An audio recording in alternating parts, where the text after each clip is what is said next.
Welcome to the What to Read Next podcast. In this podcast, your host, Lori Amin, will interview published authors to chat about their work, journey to getting published, and their book recommendations. If you share a passion for books and always looking for your next read, then join us. Hello, welcome to the What to Read Next podcast. Today I have a great author interview with Roni Loren. But before we get to it, I want to share a bit about the What to Read Next podcast Patreon community.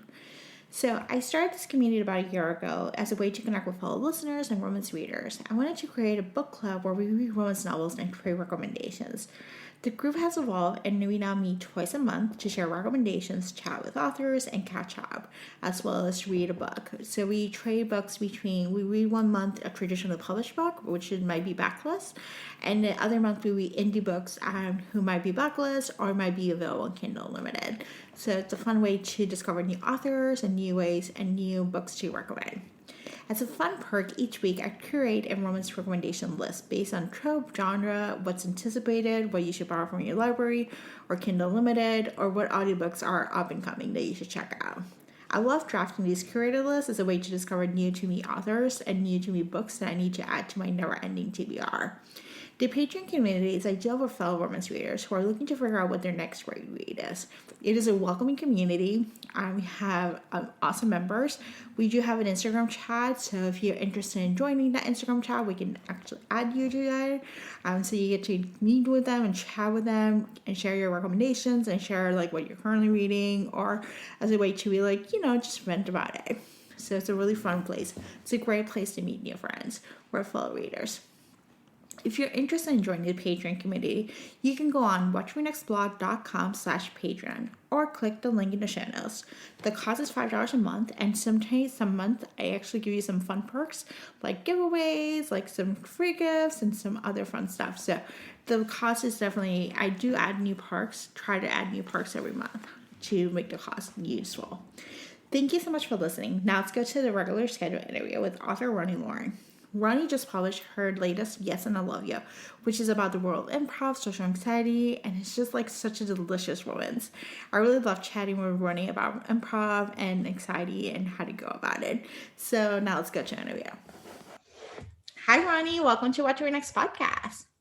Hi, thanks so much for having me. So happy to have you here. So tell us a little bit about yourself. Well, I write all kinds of different romance. I'm writing contemporary romance most recently, and that's what my most recent book is, but I started in erotic romance. So I have a little bit of everything in the romance world, but other than that, I'm a mom and former therapist. So I've kind of journeyed through this through a couple of different paths, but I've eventually landed where I needed to be. I love this. So what was your romance journey look like? When did you start reading romance? If you were a romance reader, or did you start writing romance? I really wasn't a romance reader growing up. At least I didn't know I was. So like I remember reading Flowers in the Attic and thinking like it was super scandalous. And, I loved like the forbidden romance aspect of it, but I didn't realize that's what I liked about it. I grew up in the 80s, so read Babysitter's Club and lots of horror. I was a horror reader, so the teen horror, R.L. Stine and all of that, and then moved on to like Stephen King. Then I was always like obsessed with shows like Dawson's Creek and Felicity and Friends and all those romance shows. So I didn't think I realized I was a romance reader and that there were books out there that would have fed that. And then when I had my son, I stayed home from work, and that's kind of when I discovered, like there's this whole genre out there and it's great and it always has happy endings and wow. So I kind of deep dove into it, and then I started, getting ideas to write it. And I had wanted to be a writer before, but, way when I was a teen, but I hadn't really considered, the romance world until then. So. I love this. Yeah, I grew up reading Babysitter's Club, R.L. Stine, Fear Street, Goosebumps, Sweet Valley High. Like, so I was a late romance reader too. Like, it didn't dawn on me that I was like, I like the love stories, but I didn't realize there was like a genre that had that, I know. Maybe the whole thing. We were missing out. Yeah, I don't know. It's like, it's a whole new world. I think when I discovered romance, I was like, oh my God, there's so many books. Awesome. So what was the moment you mentioned a little bit you always want to be a writer? What was the moment that you decided you're like, I'm going to do this? Like, I'm going to be a writer. I'm going to be an author. Well, I wrote my first book when I was like 14 or 15. I was obsessed with New Kids on the Block, so I'm aging myself there. And I wrote what now I know is fan fiction, but fan fiction wasn't really like a label then, so I didn't know I was doing that. So I wrote like a, 200-page romance novel that I didn't realize was a romance novel, with, fan fiction stuff to new kids. So I still have that book. It is buried in a box and no one will ever see it. But that was when I decided like, yeah, I love writing. I want to be a writer. And then you know how life happens. So you go to college and it's like, yeah, I probably need to do something that will actually make me money. So then I ended up going with my other love, which was I got a degree in psychology and social work. I have a master's in social work and did that for years. But I always continued to be a reader. I always just had story ideas sort of in the back of my head. And like I said, when I ended up staying home with my son, I had that like, I'm so tired all the time, but I want to do something just for me. And so I just kind of started tinkering and writing stories. And after that, it was, kind of the start of the new career. I love this. And so I got a question on New Kids on the Block. So who is your go-to? Oh, I was definitely a Joe girl. Okay. I was Jordan. So Jordan was second. So yeah, Jordan in the book I wrote, Joe and Jordan, there's a love triangle. So, Oh my. Right. I know. I love the angstiness of, it's probably like a 14-year-old angstiness of like, like, oh my gosh, this needs to happen. Oh yeah, very, very angsty. So, but like I said, I've kept it, but no one will ever see it. It's all good. It's all good. So what was your journey to publication? So I wrote the book that got published first is called Crash Into You. That was the third book I wrote when I started writing again, when I stayed home. So the second book eventually that I had written got published afterward, which was Wanderlust.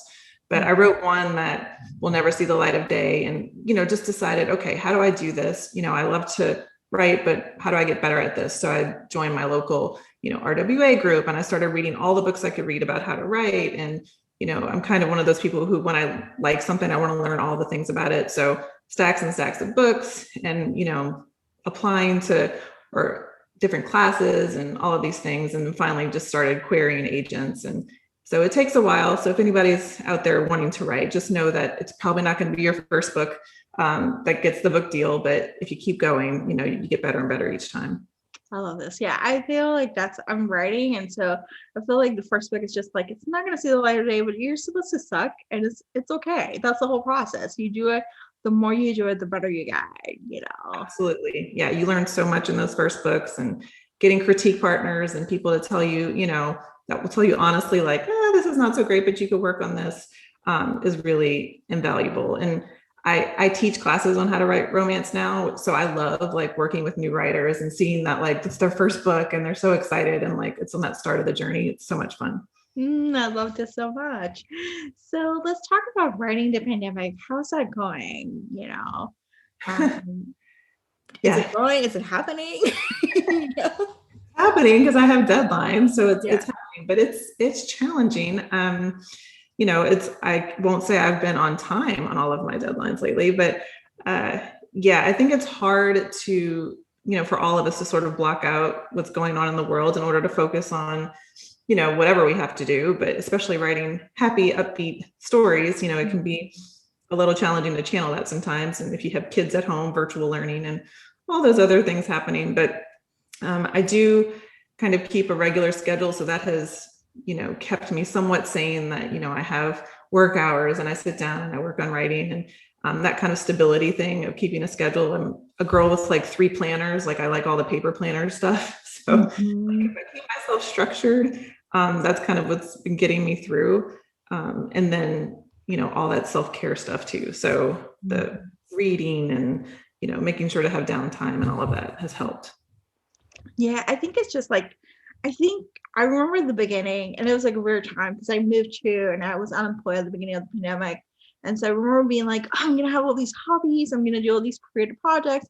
And then I was so anxious and so stressful. And it was like, nothing was working out. Like, he was like, I needed like self-care, like, like a whole set of things. And just like admitting like, that we're going through unprecedented times. And so we have to be gentle with ourselves. It's not all going to get done, at the right time. Yeah, I agree. I think I had to lean back on my old therapy days of like, what would I tell, a client who was coming in and like, everybody's anxious, everybody's depressed. And, it's normal. It's not a freakish thing to be that way, especially with all of this. And so it's okay to binge watch TV sometimes. And it's okay to read 3 romance novels in a row if that's all you can really manage to, focus on that day or whatever. So yeah, it's been lots of being forgiving of ourselves. Yeah, forgive yourself and just be gentle, like it's like the best you can do. Yeah.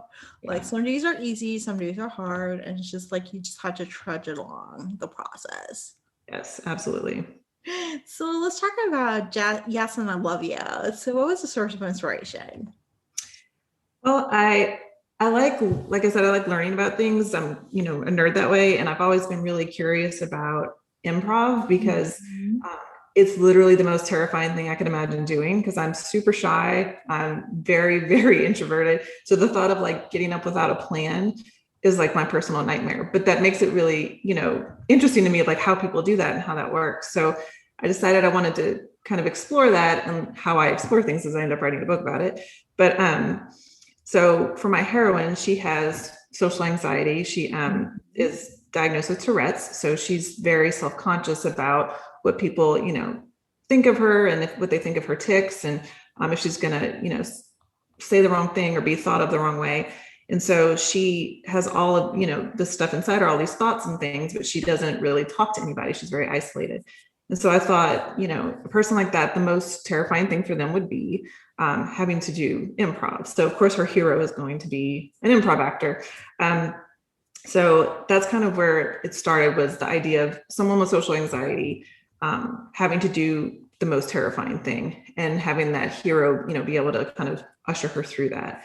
So, and I have some personal experience with Tourette's and stuff. My son has a tic disorder. So I wanted to represent that in a book. I thought I hadn't seen that in a book, at least not in a romance. And so I wanted to put that in there because, there's a lot of people out there who are, dealing with that. So I love it. I love improv. Like I've taken classes and one of the reasons why I moved to Chicago, I think subconscious is like, I can take a class in Second City, I live in New York, so I took classes over there and then I just moved. And it's like, I love the fact that improv teaches you life skills. Like it's a lot of games. Like I think people expect to know the process, but if you take the class, like, and a lot of Jasper, like what he does is like, it's a lot of like playfulness. It's all about yes and figure out, like, and trust your instinct and like everything will be fine the way it comes up, Yeah, no, I love the spirit of it. So I wish I had the guts to do it, but yeah, that whole like agreement and trusting your partners, to like hold you up if you can't think of the thing or you say something silly that they're going to add on to it. I think it's like a really just warm, like kind of, environment. And so it was really fun to learn a lot about it. I read all kinds of books on it. I probably still will never try it, but I would tell you, what I realized when I took a class is that I am very like, even though I'm a leader in a lot of spaces, when it comes to improv, I am like backseat. I'm like, okay, somebody else would take the lead. Somebody else will figure out like what exactly I'll do. And then I'll just pop up and say what I need to say. But it's an interesting dynamic because it shows you like, it gives you an opportunity to figure out who you are as a person and to trust your instincts.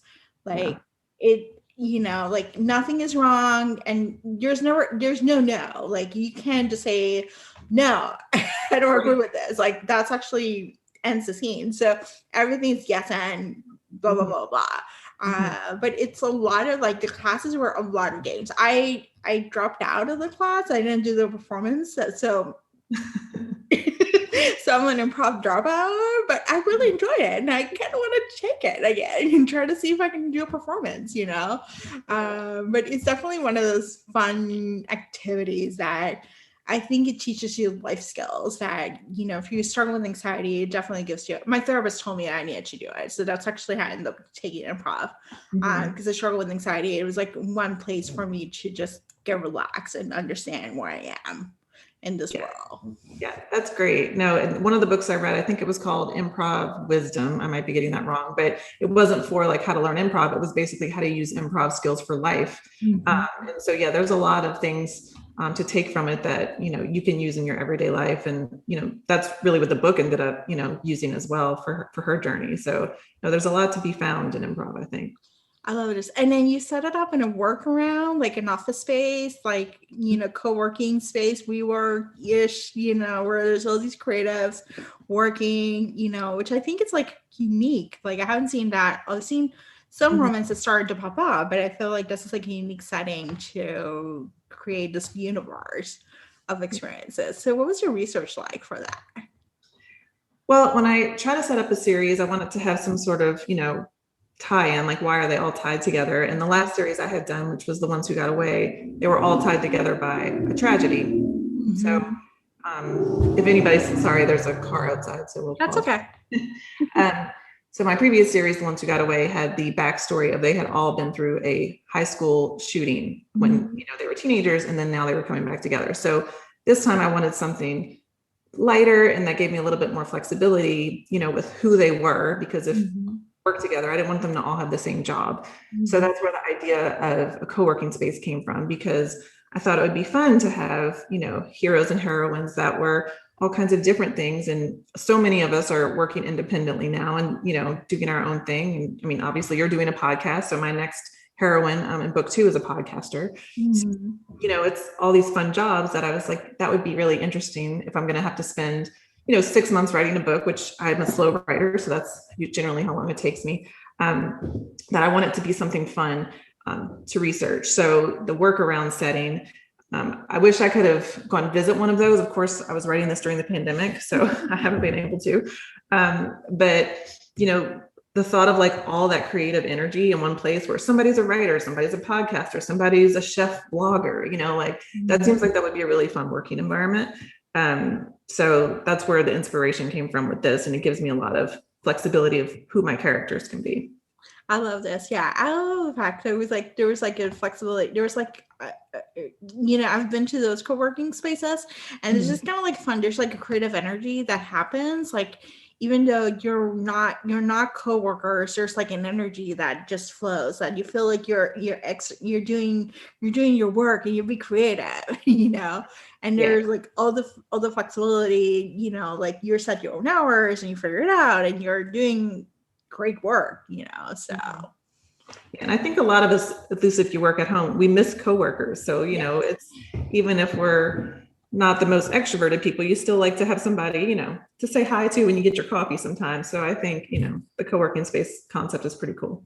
Yes. So let's talk about your next book, which is The Podcaster, a true crime podcaster / horror writer. Yes. So I'm assuming this is like loosely based on inspiration for you, like horror, Yeah. So Andy is, I love a true crime podcast. So I definitely am a consumer of those. And so she does that for a living, but she also writes horror. So she's really quirky because she writes all the scary stuff, and then does the true crime podcast, but she has like anxiety about all of that stuff because she has a backstory of she's been through criminal trauma in her background. So I wanted to kind of, juxtaposition that of like, she's scared of the world in a lot of ways, but she like dives into horror as her relief. Because I'm that kind of person who I actually get, if I'm anxious, watching a horror movie actually would give me, would relax me. So, and there's studies out there about that and stuff, but because it's experiencing anxiety in a safe way if you watch a horror movie or you read a horror book. So that you're safe. But anyway, so she was super fun to write. Her hero is going to be her next door neighbor. He's a injured firefighter. He's lost part of his limb. So he's, healing from that and kind of the grumpy hero. So I love a grumpy hero sometimes, and it's very different from Jasper and Yes and I Love You, who's the opposite of the grumpy hero. He's the, the fun guy. So for my research for Andy's book, I had to read horror novels and watch horror movies, and so that was a lot of fun too. But she was just a joy to write because she's so quirky and different. Yeah, I'm looking forward to her book. I felt like she was like such an interesting character. She decided she was like, I'm gonna be friends with you, and I'm gonna do this. Like, like not in a forceful way, but in a way that I felt like could be intimidating, but it was like, oh, okay, I like you. Like, I think she's like an interesting character, and I'm fascinated by the fact that she's a podcaster and a horror writer and how it all intersects and like how does it relate to her love life. Thanks. Yeah, she's definitely not the introvert. She's the extrovert that adopts the introvert. So when I have friends like that, my closest friend, I always say she adopted me because she's so extroverted and I'm so introverted. So Andy's definitely was a good foil for Holland in the first book to be that person to be like, we're going to be friends and that's going to be great. Yes, and walk her through. Like, you're not doing video, you're going to do a podcast. So I love this. So let's see, what has been a book you read this past year that you can't stop gushing about, or you're like, oh, this was a good one, So each year I'm nerdy about reading challenges. So I created a couple years ago one called the Read Wide Challenge, because I try to force myself to read not just in my genre. I want to read from a lot of different places, and that gives me inspiration as a writer and kind of keeps everything fresh. And so that has led me to lots of different books that I normally wouldn't pick up. And so last year, one of my favorites was The Invisible Life of Addie LaRue by Schwab.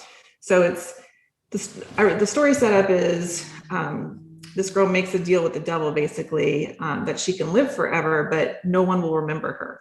Mm-hmm. So it's, fantasy, but it also goes through all this different times of history. But anybody who meets her, as soon as they turn their head, they don't remember her until one boy does.